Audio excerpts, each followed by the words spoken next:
Historia de las matemáticas.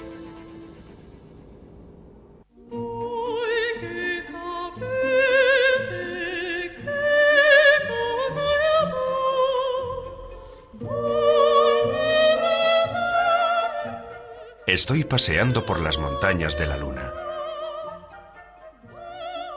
Sigo las huellas del artista renacentista Piero della Francesca, y por eso he venido a una ciudad del norte de Italia que Piero convirtió en su hogar. Estamos en Albino. He venido a admirar algunas de las mejores obras de arte de Piero, que son también obras maestras de matemáticas.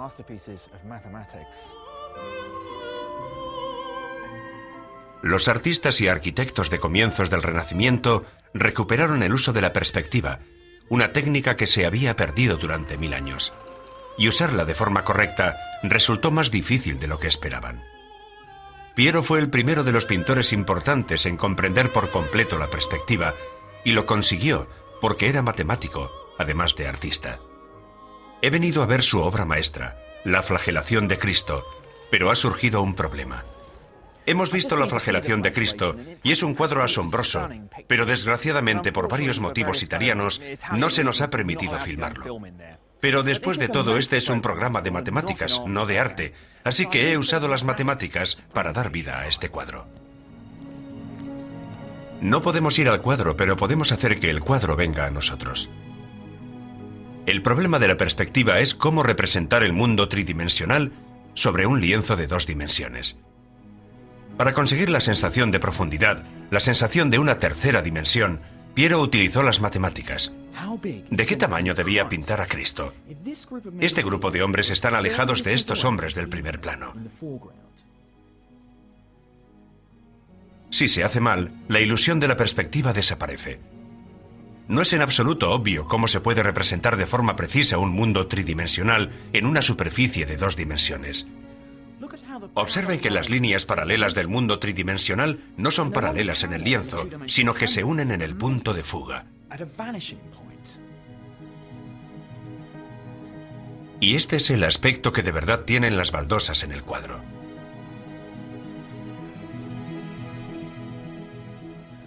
Lo que está surgiendo es un nuevo lenguaje matemático que nos permite que una cosa se corresponda con otra. El poder de la perspectiva liberó una forma nueva de ver el mundo, una perspectiva que daría lugar a una revolución matemática.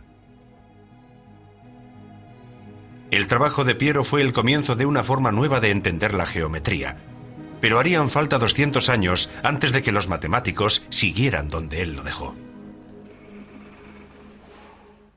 Las fronteras del espacio. Nuestro viaje nos lleva hacia el norte. En el siglo XVII, Europa había tomado el relevo a Oriente Medio como gran centro mundial de las matemáticas. Se habían hecho grandes avances en la geometría de los objetos fijos en tiempo y espacio. En Francia, Alemania, Holanda y Gran Bretaña, el reto era entonces comprender la matemática de los objetos en movimiento. Y la búsqueda de esas matemáticas comenzó aquí, en este pueblo del centro de Francia. Solo a los franceses se les ocurriría bautizar un pueblo con el nombre de un matemático. Imaginen en Inglaterra una ciudad llamada Newton. Es inimaginable. Pero en Francia de verdad valoran a sus matemáticos. Este es el pueblo de Descartes en el Valle del Loira. Hace 200 años lo rebautizaron con el nombre del famoso filósofo y matemático. Descartes nació aquí en 1556. Fue un niño enfermizo y perdió a su madre siendo muy pequeño. Por eso le permitían quedarse en la cama hasta las 11 de la mañana, una práctica que mantuvo a lo largo de su vida. Para practicar las matemáticas a veces se necesita eliminar todas las distracciones y sumergirse en un mundo de formas y pautas. Descartes pensaba que la cama era el mejor sitio para alcanzar ese estado de meditación, y creo que sabía de lo que hablaba. La casa en la que Descartes realizaba sus meditaciones acostado es en la actualidad un museo dedicado a todo lo cartesiano. Sígame. Las piezas que se exhiben, ordenadas por la conservadora Sylvie Garnier, muestran cómo encajan sus ideas científicas, filosóficas y matemáticas. Se muestran también aspectos menos conocidos de la vida y obra de Descartes. Decidió ser soldado. Luchó sin problemas tanto en el ejército protestante como en el católico, porque no era un patriota. Sylvie lo ha dicho de forma elegante, pero Descartes fue un mercenario. Luchó para los protestantes alemanes, para los católicos franceses y para cualquiera que le pagara. A primera hora de una mañana de otoño de 1628 estaba acampado con el ejército bávaro en la fría orilla de un río. Con frecuencia la inspiración llega en los lugares más insospechados. Según se cuenta, cierta noche Descartes no podía dormir, quizá porque se había levantado muy tarde, o quizá porque había bebido demasiado celebrando la víspera de San Martín. Fuera como fuera, los problemas daban vueltas en su mente. Estaba pensando en su tema filosófico favorito, pero lo encontraba muy frustrante. ¿Cómo se puede llegar a saberlo todo? De pronto se quedó dormido y en su sueño comprendió que la clave era construir la filosofía sobre la base de hechos matemáticos irrefutables.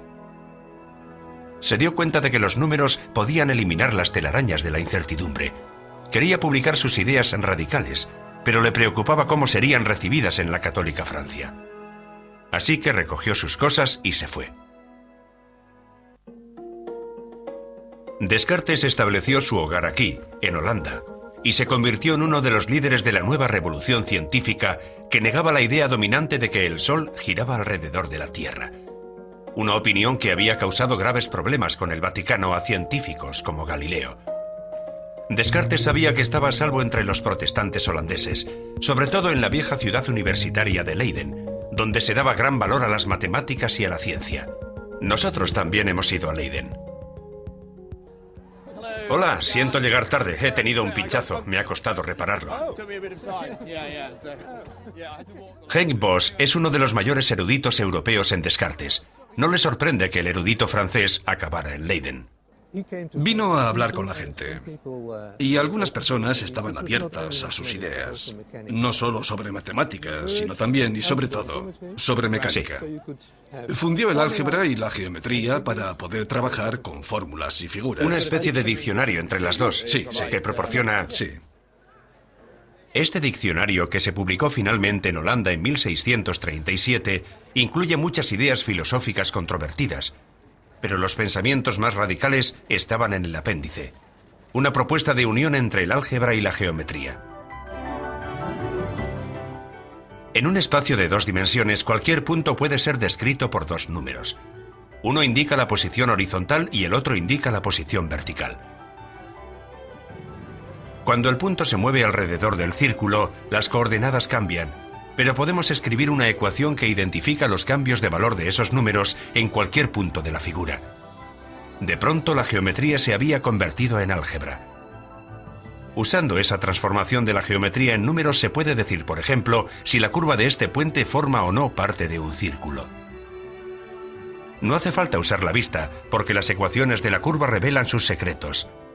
Pero no se detuvo ahí. Descartes abrió las posibilidades de la geometría a dimensiones más elevadas, mundos que nuestros ojos no verán nunca, pero que son esenciales en la tecnología moderna y en la física. No hay duda de que Descartes fue uno de los gigantes de las matemáticas. Desgraciadamente, sin embargo, no fue un hombre agradable. No era una persona fácil de tratar y estaba muy preocupado por su imagen. Estaba absolutamente convencido de que tenía razón incluso cuando se equivocaba. Y su primera reacción era siempre que el otro era estúpido y no lo había entendido. Descartes puede que no fuera una persona afable, pero no hay duda de que su comprensión de la conexión entre el álgebra y la geometría transformó para siempre las matemáticas. Para que su revolución matemática funcionara necesitaba otro ingrediente vital. Para encontrarlo, debo decir adiós a Henk y a Leiden y acudir a la iglesia.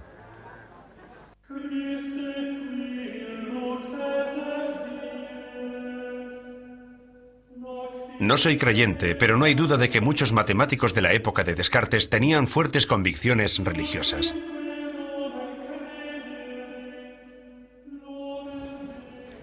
Tal vez sea una coincidencia, Pero quizá porque las matemáticas y la religión construyen sus ideas sobre axiomas innegables.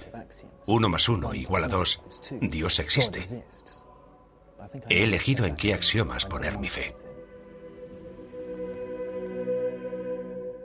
En el siglo XVII había un monje parisino que había ido a la misma escuela que Descartes. Amaba las matemáticas tanto como amaba a Dios. De hecho, veía a las matemáticas como una ciencia para probar la existencia de Dios. Marin Mersenne fue un matemático de primer orden. Uno de sus descubrimientos sobre los números primos se ha llamado así en honor a él, pero también es famoso por su correspondencia. Desde su monasterio de París, Mersenne actuaba como una especie de servidor de Internet del siglo XVII, recibiendo ideas y distribuyéndolas. En la actualidad no es tan diferente. Nos sentamos como los monjes matemáticos pensando sobre nuestras ideas y enviamos luego un mensaje a un colega esperando que haya respuesta. En la Europa del siglo XVII había un espíritu de comunicación matemática que no se había visto desde los griegos. Mersenne animó a la gente a leer el nuevo trabajo de Descartes sobre geometría. Hizo también algo igual de importante. Dio publicidad a los nuevos descubrimientos sobre las propiedades de los números realizados por un entusiasta desconocido que acabaría rivalizando con Descartes por el título de mejor matemático de su época, Pierre Fermat.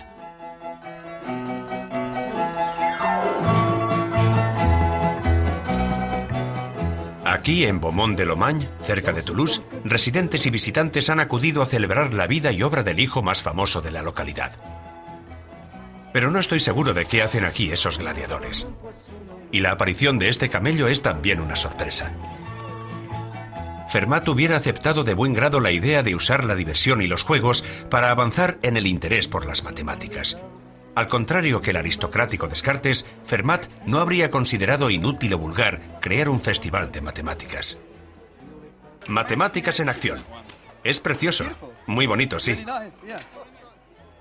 La mayor contribución de Fermat a las matemáticas fue prácticamente inventar la teoría moderna de los números. Ideó gran cantidad de conjeturas y teoremas sobre números, incluyendo su famoso último teorema, cuya demostración tuvo en jaque a los matemáticos durante más de 350 años. Pero ahora me sirve de poca ayuda. Desmontarlo es la parte fácil, montarlo es lo difícil. ¿Cuántas piezas tengo? Tengo 6 piezas. Tengo que buscar algún tipo de simetría. Me temo que tendrá que decirme cómo resolverlo, y eso no me gusta. Odio que me digan cómo resolver un problema. No voy a mirar. Se ríe de mí porque no puedo hacerlo. Es injusto. Vamos allá. Puedo montarlo. Ya está. Ya lo tengo. Este es el placer de las matemáticas. Cuando todo encaja y descubres de pronto la respuesta correcta. Sorprendentemente, Fermat solo se dedicaba a las matemáticas en su tiempo libre. Era magistrado y batallar con los problemas matemáticos era su entretenimiento y su pasión. Lo maravilloso de las matemáticas es que se pueden practicar en cualquier lugar. No necesitas tener un laboratorio ni una biblioteca. Fermat hacía gran parte de su trabajo sentado frente a la mesa de la cocina, rezando en la iglesia local o aquí en el tejado. Puede que pareciera un simple aficionado, pero se tomaba muy en serio las matemáticas. Fermat consiguió descubrir pautas en los números que han desafiado a los matemáticos durante siglos. Uno de mis teoremas favoritos de Fermat está relacionado con los números primos. Si tienes un número primo que al dividirlo entre 4 queda 1 como cociente, Fermat mostró que se puede conseguir siempre ese número mediante la suma de 2 números al cuadrado. Por ejemplo, tengo aquí 13 dientes de ajo, un número primo, que deja 1 de cociente cuando lo divido entre 4. Fermat demostró que se puede conseguir ese número sumando 2 números al cuadrado. 13 se puede conseguir sumando 3 al cuadrado más 2 al cuadrado, es decir, 9 más 4. Lo asombroso es que Fermat demostró que sin importar lo grande que sea el número primo, si al dividirlo entre 4 el cociente es 1, siempre se puede conseguir dicho número sumando 2 números al cuadrado. Oh, Dios mío. Lo que me gusta de estos días es la alegría de las matemáticas. Fermat disfrutaba jugando con los números, le encantaba buscar pautas en los números y quería además demostrar que dichas pautas se cumplían siempre. Pero las matemáticas de Fermat, además de ser la base para la diversión y los juegos de años posteriores, han tenido también aplicaciones muy serias. Uno de sus teoremas, el pequeño teorema, es la base de los códigos para proteger nuestras tarjetas de crédito en Internet. La tecnología en la que confiamos actualmente proviene de los garabatos de los matemáticos del siglo XVII. Pero la utilidad de las matemáticas de Fermat no es nada comparada con la de nuestro siguiente gran matemático, y no era de Francia, sino de su gran rival.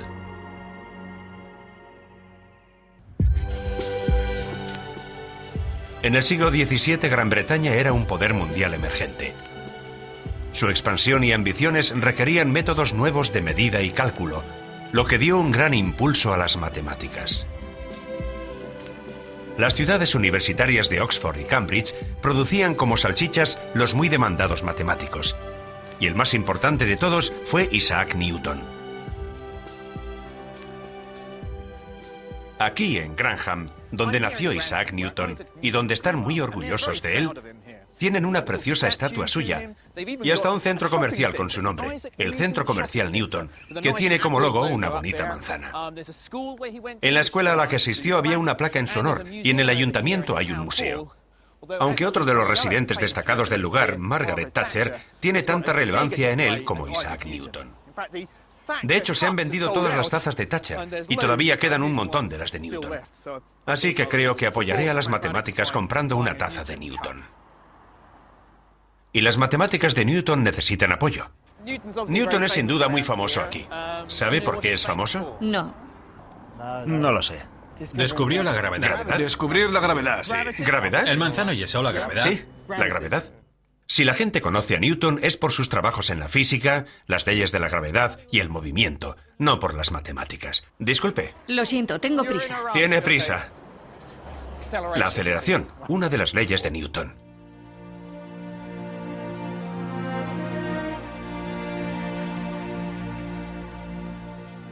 A 13 kilómetros al sur de Grantham, en el pueblo de Bullsthorpe, lugar de nacimiento de Newton, me reuní con alguien que comparte mi pasión por las matemáticas. Esta es la casa. Es preciosa. Jackie Stedall es una fan de Newton y está encantada de mostrarme la casa donde Newton creció. Esto es lo que podríamos llamar el comedor. Seguro que ellos no lo llamaban así, sino la habitación de al lado de la cocina. Una chimenea preciosa. Seguro que hacían un gran fuego en ella. Me gustaría haber estado allí. Su padre era un labrador analfabeto y murió poco después de que naciera Newton. De no haber sido así, puede que el destino del joven Isaac hubiera sido muy diferente. Y esta es su habitación. ¡Qué bonita! Y está muy bien conservada. Tienes la sensación de retroceder en el tiempo. Sí, así es. Por el aspecto de su cama veo que era tan desaliñado como yo. Pienso en cómo he dejado mi cama esta mañana.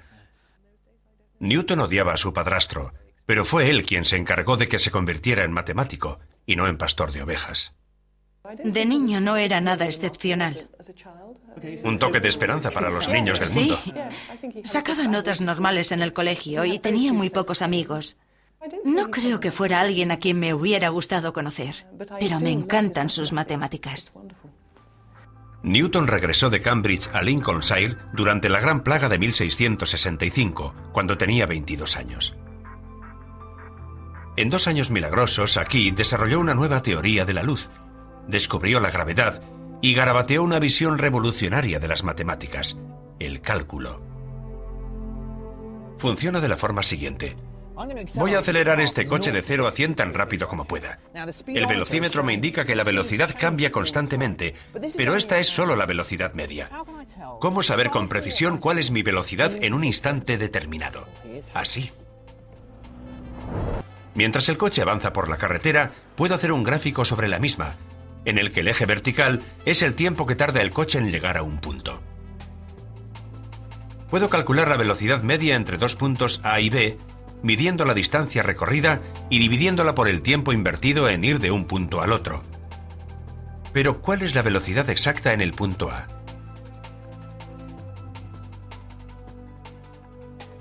Si acerco el punto B más y más al primer punto, obtengo un lapso de tiempo cada vez menor, y la velocidad se acerca cada vez más al valor real.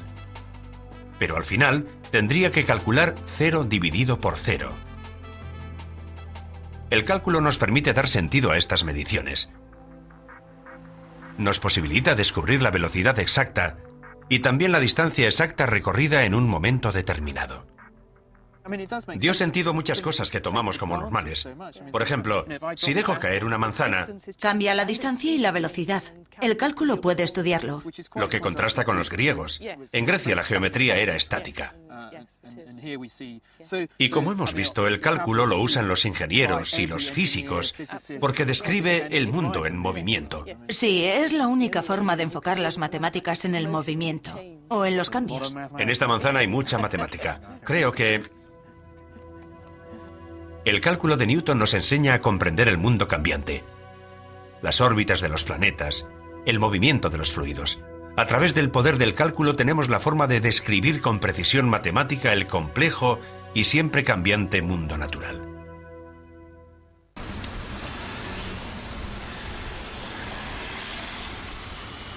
Pero hicieron falta 200 años para comprender todo su potencial. Newton decidió no publicar nada. Simplemente hizo circular sus ideas entre sus amigos. Su fama fue gradualmente en aumento. Se convirtió en catedrático, miembro del Parlamento e interventor de la Casa de la Moneda en Londres. En sus desplazamientos habituales entre la Royal Society y la Casa de la Moneda, prefería pensar en teología y alquimia antes que en matemáticas. Desarrollar el cálculo era simplemente uno más de sus muchos proyectos, hasta que oyó hablar de un rival. Un rival que era también miembro de la Royal Society y a quien se le había ocurrido la misma idea que a él: Gottfried Leibniz. Todo lo que Leibniz escribió está catalogado y conservado en su ciudad natal de Hannover, al norte de Alemania. Los manuscritos auténticos se guardan bajo llave, sobre todo el manuscrito que muestra que Leibniz descubrió el milagro del cálculo poco después que Newton. ¿Qué edad tenía cuando escribió? Tenía 29 años y en 2 meses desarrolló el cálculo diferencial y el cálculo integral. En solo 2 meses, una velocidad frenética. Hay un trozo de papel aquí. ¿Es una carta o...? Es un pequeño manuscrito con notas de Leibniz. A veces, al despertarse por la mañana, se le ocurrían tantas ideas en la misma cama que le llevaba toda la mañana y a veces más pasar todas esas ideas a papel. Es precioso. Creo que le gustaba pasar la mañana en la cama. Un matemático auténtico pasa su tiempo pensando en la cama. Veo que tiene algunos cuadros. Es el aspecto que tenía. Aunque no se convirtió en una celebridad del siglo XVII como Newton, su vida no fue nada mala. Leibniz trabajó para la Casa de Hannover y viajó por toda Europa representando sus intereses. Esto le dio mucho tiempo para dedicarse a sus pasatiempos intelectuales favoritos, que eran atrevidos para la época. Diseñó un plan para reunificar la Iglesia protestante y la católica romana. Propuso a Francia para que conquistara Egipto e hizo contribuciones a la filosofía y la lógica que siguen siendo muy valoradas. Escribió todas estas cartas. Tuvo que clonarse a sí mismo. No puedo creer que hubiera sido solo un Leibniz. Pero Leibniz no fue únicamente un hombre de palabras. Fue también uno de los primeros en inventar máquinas de calcular que funcionaban en sistema binario, precursoras de los ordenadores. 300 años después, el Departamento de Ingeniería de la Universidad de Leibniz, en Hannover, las ha montado siguiendo los diseños de Leibniz. Me encantan los rodamientos. Estos serán nuestros ceros y unos. El rodamiento será el 1. Solo ceros y unos. Vamos a representar el número 127. En sistema binario significa que los 7 primeros dígitos son 1. Ahora añado un 1. Tenemos 127 más 1, que es 128. 2 elevado a 8. Esto va a requerir mucha actividad. ¿Puede mostrar esto? Este es el disparador. Ahí vienen. Tenemos 128, que es 2 elevado a 8. Excelente. 127 es 1, 1, 1, 1, 1, 1, que son los rodamientos que tenemos aquí. Para añadir 1, todo esto se convierte en 0, 0, 0, 0, y tenemos que elevar esta posición al cuadrado. El mecanismo se deshace de todos los rodamientos que no necesita. Es como una máquina de petacos matemática. Me encanta.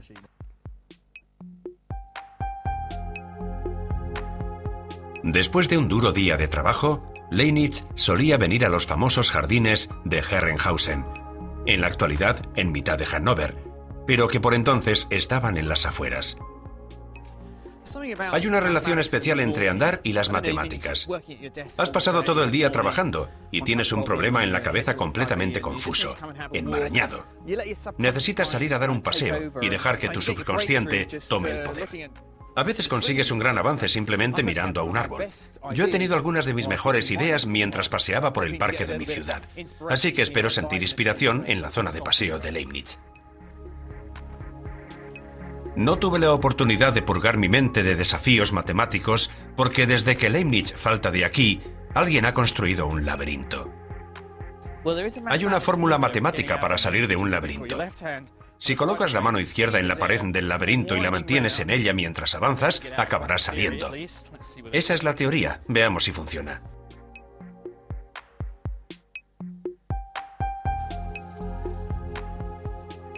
Leibniz no tuvo estas distracciones durante los 5 años que trabajó en los detalles del cálculo. Al parecer trabajó sin conexión con Newton, aunque conocía su trabajo. Al contrario que Newton, estuvo encantado de dar a conocer su trabajo para que los matemáticos de toda Europa oyeran hablar por primera vez del cálculo gracias a él y no gracias a Newton. Y ahí empezaron los problemas. A lo largo de la historia de las matemáticas ha habido muchas disputas y discusiones sobre quién fue el primero en algo, y pueden parecer algo infantiles, pero queremos que nuestro nombre figure en el teorema.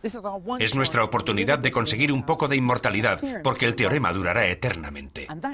Por eso dedicamos tanto tiempo a descifrar esas cosas, porque no creemos que otro lo pueda hacer al mismo tiempo que nosotros. Son nuestros teoremas, nuestras criaturas, nuestros hijos, y no queremos compartir el mérito. En Londres, Newton no quería compartir el mérito con Leibniz, al que consideraba un advenedizo. Al cabo de años de resentimiento y acusaciones, se pidió a la Royal Society de Londres que decidiera entre los dos rivales. La Royal Society adjudicó a Newton el mérito de descubrir por primera vez el cálculo y a Leibniz el de publicarlo por primera vez. Pero en su dictamen final acusaron a Leibniz de plagio.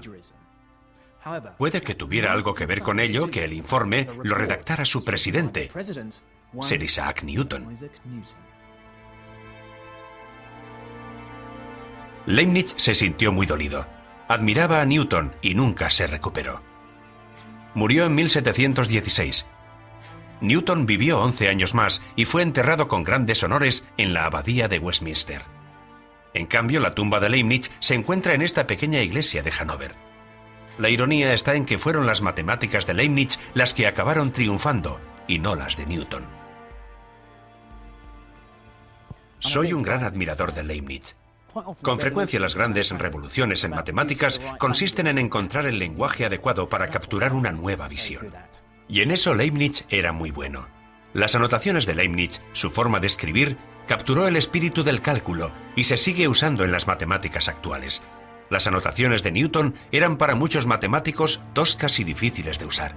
Y mientras los matemáticos británicos perdían el rumbo, la historia de las matemáticas se trasladó al corazón de Europa, Basilea.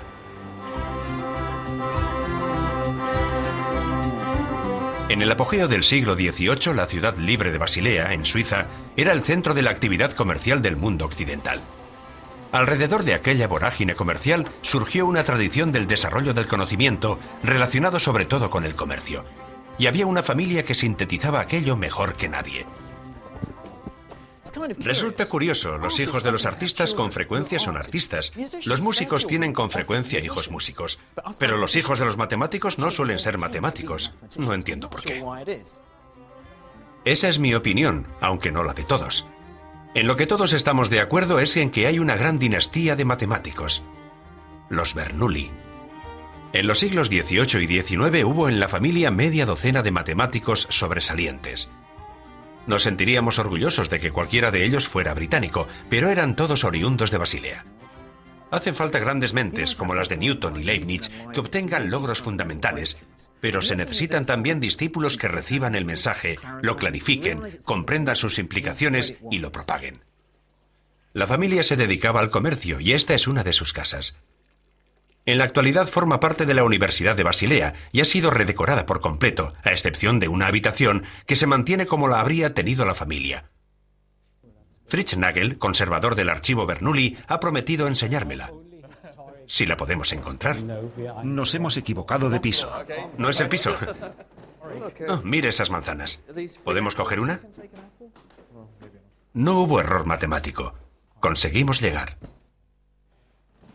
Aquí es donde los Bernoulli hacían sus ejercicios matemáticos. Estaba siendo amable, no sé si mereció la pena la molestia. Lo único interesante era una vieja estufa. De los Bernoulli, ¿cuál es su favorito? Mi Bernoulli favorito es Johann I. Era el matemático más inteligente. Quizá su hermano Jacob tuviera una visión más profunda de los problemas matemáticos, pero Johann encontraba soluciones elegantes. Los hermanos no se sentían a precio, pero ambos reverenciaban a Leibniz, se escribían con él, lo apoyaron contra los aliados de Newton y difundieron su cálculo por Europa. Leibniz estaba muy contento de haber encontrado fuera de su círculo personal a dos matemáticos inteligentes que dominaban su cálculo y podían difundirlo entre la comunidad científica. Fue muy importante para Leibniz. Y también fue importante para las matemáticas. Sin los Bernoulli habría hecho falta mucho más tiempo para que el cálculo se convirtiera en lo que es hoy, la piedra angular de las matemáticas. Al menos eso es lo que sostiene Fritz Nagel, gran admirador de la saga Bernoulli. Esta noche me va a presentar al profesor Daniel Bernoulli, el último miembro de la familia, que debido a su apellido recibe correos electrónicos curiosos. En otro ponía, profesor Bernoulli, ¿me puede echar una mano con el cálculo? Si conoces a un Bernoulli, supones que tiene que saber de cálculo. Pero Daniel Bernoulli es profesor de geología. El gen de las matemáticas parece haber desaparecido. Durante la cena pensé sobre los matemáticos. Es injusto describir a los Bernoulli como simples alumnos de Leibniz. Una de sus muchas contribuciones a las matemáticas fue desarrollar el cálculo para resolver un problema clásico de la época. Imaginen que una bola tiene que rodar por una rampa. El problema consiste en diseñar la rampa que hará llegar la bola de la cima a la base en el menor tiempo posible. Pueden pensar que una rampa recta será la más rápida, o que en una curvada como esta, la bola cogerá mucha inercia bajando. El cálculo nos muestra que la mejor solución es lo que se llama un cicloide, el camino que sigue un punto situado en el exterior de una llanta de bicicleta en movimiento. Esta aplicación del cálculo de Bernoulli, que se conoce como cálculo de variaciones, se ha convertido en uno de los aspectos más poderosos de las matemáticas de Leibniz y Newton. Los investigadores lo usan para aumentar los beneficios, los ingenieros para minimizar el uso de energía, los diseñadores para optimizar las construcciones. Se ha convertido en una parte primordial del mundo tecnológico moderno. Mientras tanto, en el restaurante, la situación era cada vez más interesante. Mi segunda sorpresa. Le presento al señor Leonhard Euler. Leonhard Euler, uno de los nombres más famosos de las matemáticas. Este Leonhard era descendiente del Leonhard Euler original, discípulo estrella de Johann Bernoulli. Soy la 9ª generación y el cuarto Leonhard de la familia, después de Leonhard I, el matemático. ¿También es matemático? Soy analista económico. Con este nombre no podía estudiar matemáticas. Todos esperarían que demostrara la teoría de Riemann. Quizá fuera una buena idea que Leonhard no siguiera los pasos de su ilustre antepasado. Las comparaciones siempre habrían sido molestas.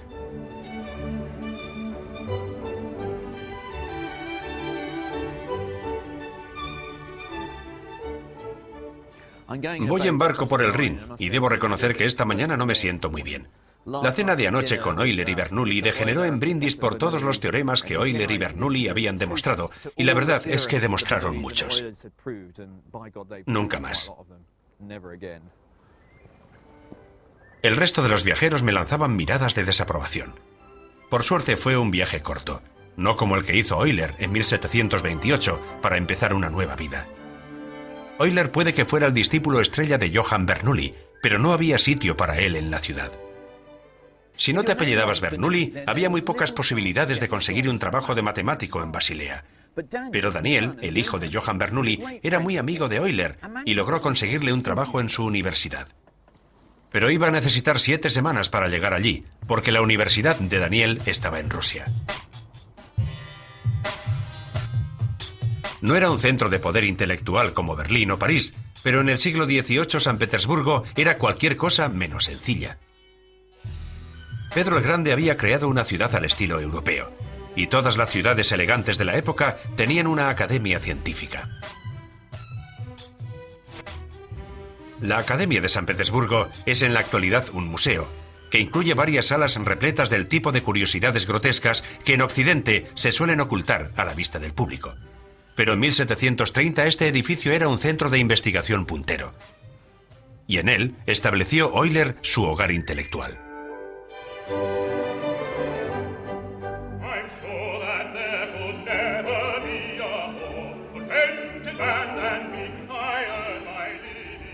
Muchas de las ideas que estaban en ebullición en la época, cálculo de variaciones o la teoría de los números de Fermat, cristalizaron en manos de Euler. Pero también creó unas matemáticas increíblemente modernas, topología y análisis. Muchos de los conceptos que como matemático uso en la actualidad fueron creados por Euler, números como E o I. Euler también popularizó el uso del símbolo pi. Incluso los combinó en una de las fórmulas matemáticas más hermosas. E elevado a I veces pi es igual a -1. Un logro asombroso de alquimia matemática. Su vida está llena de magia matemática. Euler aplicó su ingenio a una inmensa variedad de temas, desde los números primos hasta la astronomía y la óptica. Diseñó un sistema nuevo de pesas y medidas, escribió un libro de texto sobre mecánica y hasta encontró tiempo para desarrollar una nueva teoría sobre la música. Para mí es el Mozart de las matemáticas, una visión que comparte el matemático Nikolai Vavilov, con el que me reuní en la casa que Catalina la Grande regaló a Euler. Euler vivió aquí desde el año 66 hasta el 88, lo que significa desde que llegó a San Petersburgo hasta su muerte. Fue miembro de la Academia Rusa de Ciencias, fue un gran matemático. Eso pone. ¿Qué es esto ahora? Ahora es una escuela. ¿Una escuela? Entremos a verla. No estoy seguro de que a Nikolai le gustara la idea, pero no estaba cerrado. Quizá deberíamos hablar con la directora para ver si podemos. A la directora no le importó. Tuve la sensación de que estaba acostumbrada a que la gente acudiera a hablar de Euler. Hasta tenía un par de alumnas sospechosamente dispuestas, preparadas para colaborar. Estas dos jóvenes les contarán algunas cosas sobre el científico y sobre el edificio. Se sabían bien la lección. Habían realizado un proyecto en clase sobre Euler, su vida, su feliz matrimonio, sus 13 hijos y la tragedia de que solo 5 de ellos llegaran a la edad adulta. Su primera esposa, a la que adoraba, murió joven, y él comenzó a quedarse ciego.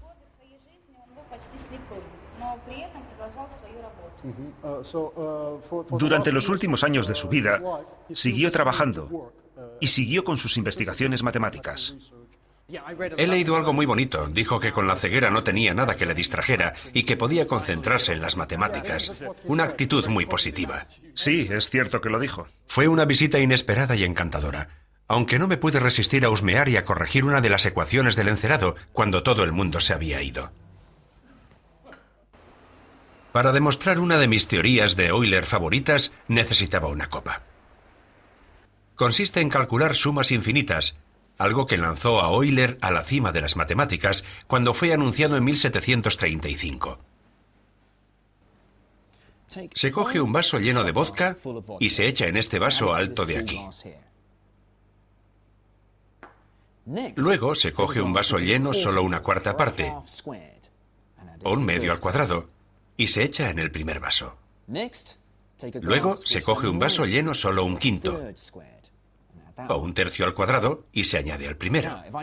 Si sigo añadiendo un número infinito de vasos y todos ellos son una fracción al cuadrado, ¿cuánto habrá en este vaso alto? Se llamó el problema de Basilea, después de que los Bernoulli no consiguieran resolverlo. Daniel Bernoulli sabía que no se podía echar una cantidad infinita de vodka.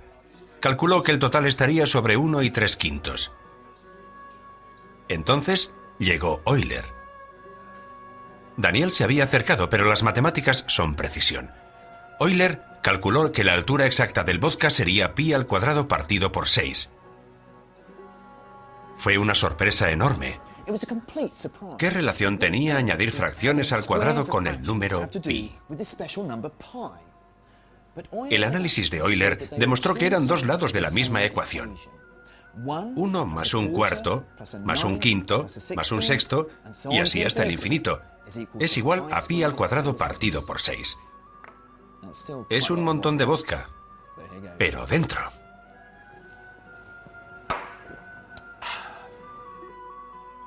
Euler era sin duda difícil de igualar. Matemáticos de dos países lo intentaron. Alemania y Francia estaban atrapadas en la era de la revolución que barría Europa a finales del siglo XVIII. Ambos países necesitaban desesperadamente matemáticos, pero su forma de apoyar a las matemáticas era muy diferente. Aquí en Francia, la revolución enfatizaba la utilidad de las matemáticas. Napoleón reconocía que para tener la mejor maquinaria militar, las mejores armas, eran necesarios los mejores matemáticos. Las reformas de Napoleón dieron un gran impulso a las matemáticas, y se trataba de unas matemáticas que iban a servir a la sociedad. Aquí en los estados alemanes, el gran pedagogo Wilhelm von Humboldt también estaba comprometido con las matemáticas, pero eran unas matemáticas desligadas de las demandas del Estado y el ejército. Las reformas educativas de von Humboldt daban importancia a las matemáticas por sí mismas. En Francia tenían matemáticos maravillosos, como Joseph Fourier. En la actualidad aún nos beneficiamos de su trabajo sobre las ondas de sonido. La tecnología MP3 se basa en los análisis de Fourier. Pero en Alemania tenían, al menos en mi opinión, al mejor matemático de todos los tiempos.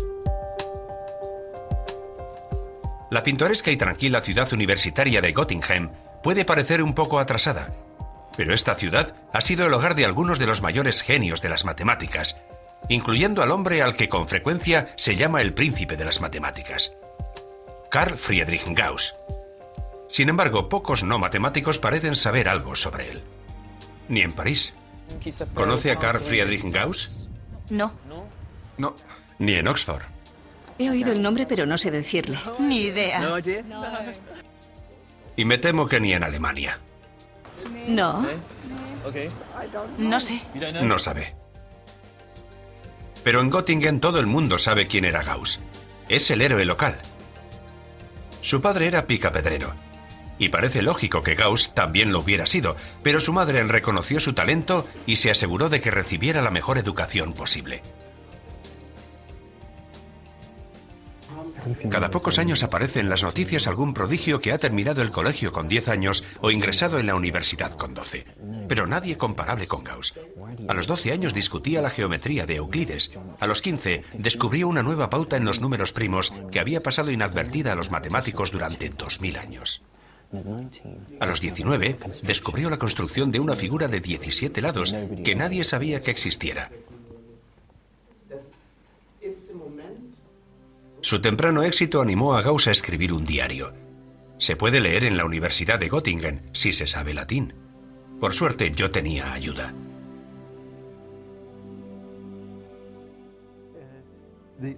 La primera entrada es de 1796. ¿Puedo cogerlo? Sí, pero con cuidado. Es uno de los objetos más valiosos de la biblioteca. Lo creo.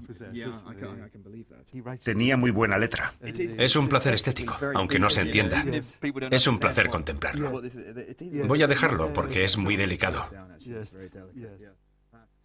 El diario demuestra que algunas de las ideas de Gauss se adelantaron 100 años a su época. Aquí hay un signo e integrales. Son integrales. Un tipo de matemáticas muy diferente. Es el primer indicio de la teoría de la función elíptica, que fue una de sus grandes aportaciones. Resulta ya muy complejo. Y esto es básicamente la aparición de la función zeta de Riemann. Caray. Es impresionante. La función zeta de Riemann se ha convertido en un elemento vital para la comprensión actual de la distribución de los números primos. En algún lugar del diario escribió: he hecho este descubrimiento maravilloso. Y a propósito, ha nacido un hijo mío. Vemos sus prioridades. Creo que conozco algunos matemáticos así. Mis prioridades para el resto de la tarde estaban claras. Necesitaba otro paseo. Por suerte, Göttingen está rodeado de preciosos caminos entre bosques. Era el lugar perfecto para pensar más sobre los descubrimientos de Gauss.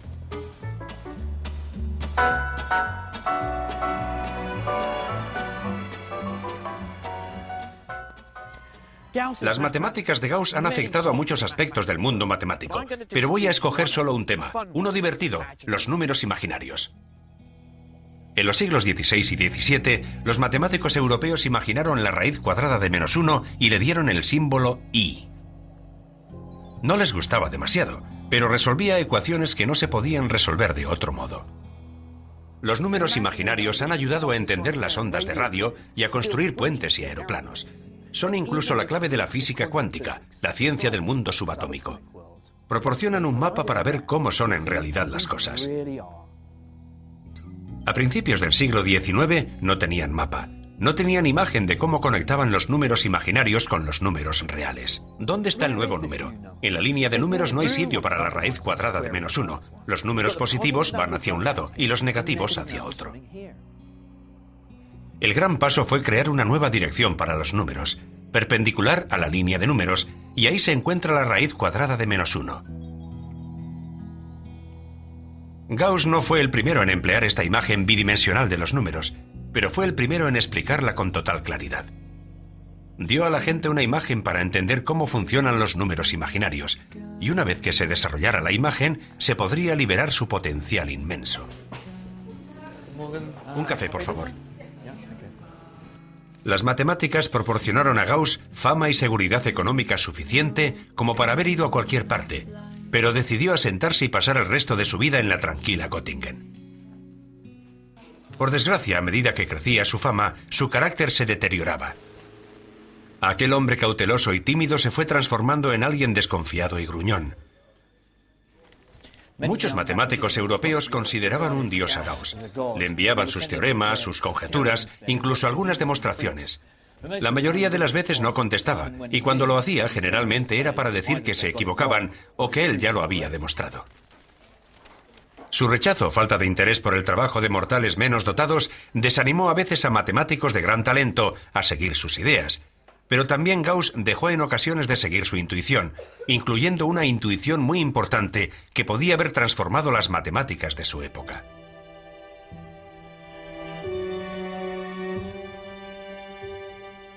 A 15 kilómetros de Göttingen se alza lo que se llama la Torre Gauss. ¡Wow! Es asombroso. Desde aquí hay una vista fantástica, sí. Gauss realizó muchos proyectos para el gobierno de Hannover, entre ellos el primer sistema de vigilancia para las tierras de Hannover. ¿Decidió Gauss hacer esta torre de vigilancia? Como matemático es lo último que se me ocurriría. Él quiso hacerlo. La finalidad principal para hacerlo era descubrir la forma de la Tierra. Comenzó a especular también sobre algo más revolucionario, la forma del espacio. Pensaba que el universo podía no ser plano. Exacto. Y si vivíamos en un universo curvo, no habría nada plano. Eso llevó a Gauss a cuestionarse uno de los principios centrales de las matemáticas, la geometría de Euclides. Se dio cuenta de que esa geometría, lejos de ser universal, dependía de la idea del espacio plano, y no se podía aplicar a un universo curvo. Pero en el siglo XIX la geometría de Euclides se consideraba poco menos que revelada por Dios, y Gauss no quería problemas, así que no publicó nada. Sin embargo, otros matemáticos no se amedrentaron. En matemáticas, con frecuencia es beneficioso formar parte de una comunidad en la que poder exponer y confrontar ideas. Pero en una comunidad matemática suele resultar complicado presentar una idea que desafíe por completo el statu quo, y los grandes avances generalmente vienen de otro lado.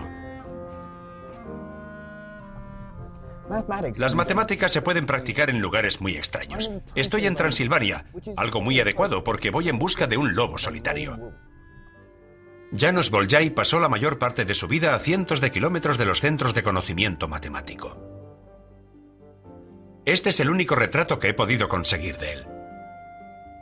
Por desgracia no es él. Es el retrato que el Partido Comunista de Rumanía hizo circular cuando la gente comenzó a interesarse por las teorías de Bolyai en la década de 1960. Como no pudieron encontrar un retrato de János, usaron el de otra persona. János nació en 1802. Su padre, Frank Bolyai, que era profesor de matemáticas, se dio cuenta de que su hijo era un prodigio con las matemáticas y escribió a su viejo amigo Carl Friedrich Gauss pidiéndole que fuera tutor del chico. Tristemente, Gauss no aceptó. Así que en vez de hacerse profesional de las matemáticas, János se alistó en el ejército. Pero las matemáticas siguieron siendo su gran amor.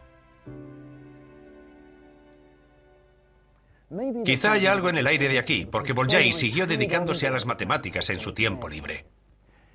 Comenzó a explorar lo que llamaba geometría imaginaria, cuando la suma de los ángulos de un triángulo es menor a 180 grados. Lo asombroso es que esta geometría imaginaria tiene perfecto sentido matemático. La nueva geometría de Bolyai ha pasado a ser conocida como geometría hiperbólica. La mejor forma de comprenderla es pensar en la imagen de una esfera en un espejo, donde las líneas se curvan unas sobre otras. Es muy difícil de representar, ya que estamos acostumbrados a vivir en un espacio en el que todo parece recto y plano. En su pueblo natal de Tirgumures, investigué más sobre las revolucionarias matemáticas de Bolyai. Aquí se reverencia su memoria. El museo alberga una colección de artefactos relacionados con Bolyai, algunos de los cuales pueden ser considerados claramente transilvanos. Todavía conserva algo de pelo, es un poco truculento. El objeto de aquí que más me gusta es una maqueta preciosa de la geometría de Bolyai. La distancia más corta entre aquí y aquí, si te pegas a esta superficie, no es una línea recta, sino esta línea que sigue la curva de este triángulo. En esta superficie, las distancias más cortas forman un triángulo que suma 180 grados. Bolyai publicó su trabajo en 1831 y su padre mandó una copia a su viejo amigo Gauss. Gauss contestó de inmediato dando su aprobación, pero se negó a elogiar al joven Bolyai, porque dijo que quien debía ser elogiado era él. Lo había resuelto una década antes.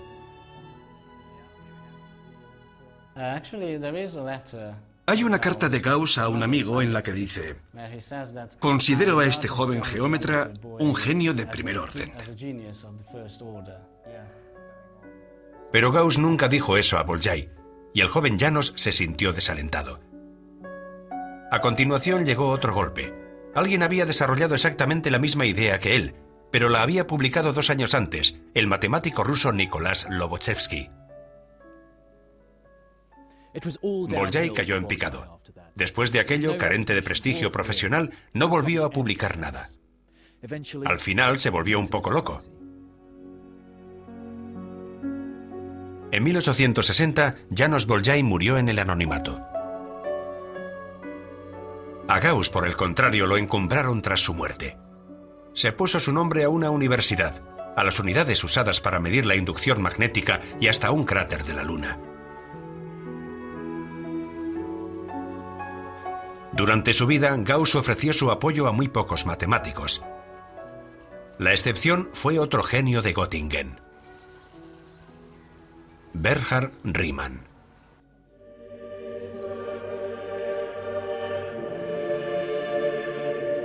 Su padre era ministro de la Iglesia y fue un cristiano convencido durante toda su vida. Riemann fue un muchacho tímido que pasó penalidades. Su familia era grande y pobre, y lo único que el joven tenía a su favor eran sus grandes dotes para las matemáticas, y eso fue su salvación. Muchos matemáticos, al igual que Riemann, han tenido infancias difíciles. Eran bastante insociables y sus vidas parecían desmoronarse. Fueron las matemáticas las que les ofrecieron sensación de seguridad. Riemann pasó buena parte de su juventud en la ciudad de Lüneburg, al norte de Alemania. Esta era su escuela local, construida como resultado directo de las reformas educativas de Humboldt a principios del siglo XIX. Riemann fue uno de los primeros alumnos de la misma. El director encontró la forma de superar la timidez del chico.